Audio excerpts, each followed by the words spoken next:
ಶಾಂತಿಯುತವಾಗಿ ಚನ್ನರಾಯಪಟ್ಟಣ ಸುತ್ತ 13 ಹಳ್ಳಿಯ ಭೂಸ್ವಾಧೀನವನ್ನು ರದ್ದುಪಡಿಸಬೇಕು ಅಂತೇಳಿ ಈ ಒಂದು ರಾಜ್ಯದ ಮೂಲೆಗಳಿಂದಲೂ ಕೂಡ ದೇವನಹಳ್ಳಿ ಚಲೋ ಕಾರ್ಯಕ್ರಮ ಅಂದ್ಕೊಂಡಿದ್ದು.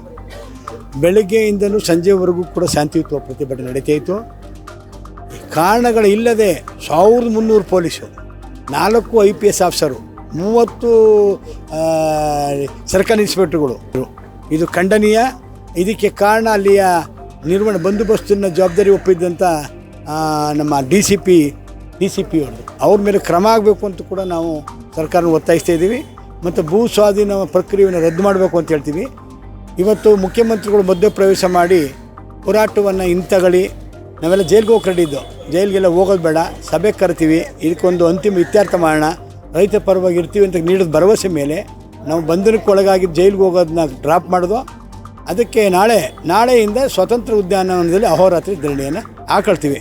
ಸರ್ಕಾರ ಮಾತಿನಂತೆ ಸಭೆ ಕರೆದು ಈ ಸ್ವಾಧೀನ ಕೈ ಬಿಟ್ಟರೆ ನಾವು ಚಳುವಳಿಯನ್ನು ವಾಪಸ್ ತಗೋತೀವಿ, ಇಲ್ಲ ಅಂದರೆ ತೀವ್ರತರವಾದ ಚಳುವಳಿಯನ್ನು ರಾಜ್ಯಾದ್ಯಂತ ಹೂಡ್ತೀವಿ. ಸರ್ಕಾರದಿಂದ ಏನು ಡಿಮ್ಯಾಂಡ್ ಇದೆ? ನಾವು ಇವತ್ತು ಫಲವತ್ತಾದ ಭೂಮಿ 2013 ಕಾಯ್ದೆ UPA ಗೌರ್ಮೆಂಟ್ ತಂದು, ಅದರ ಪ್ರಕಾರ 80 ಭಾಗ ಜಮೀನು ರೈತರು ಒಪ್ಪಿಗೆ ಭೂಮಿ ತಗೋಬಾರ್ದು, ಫಲವತ್ತಾದ ಭೂಮಿ ತಗೋಬಾರ್ದು, ನೀರಾವರಿ ಭೂಮಿ ತಗೋಬಾರ್ದು, CND ಲ್ಯಾಂಡು ವ್ಯವಸಾಯ ಯೋಗ್ಯವಲ್ಲದ ಭೂಮಿ ತಗೋಬೇಕು ಅಂತಿದೆ. ಅದು ಗಾಳಿ ತೋರಿದ ಕಾನೂನಂತೆ ನಡ್ಕೊಳ್ಳಿ ಅಂತ ಹೇಳ್ತೀನಿ.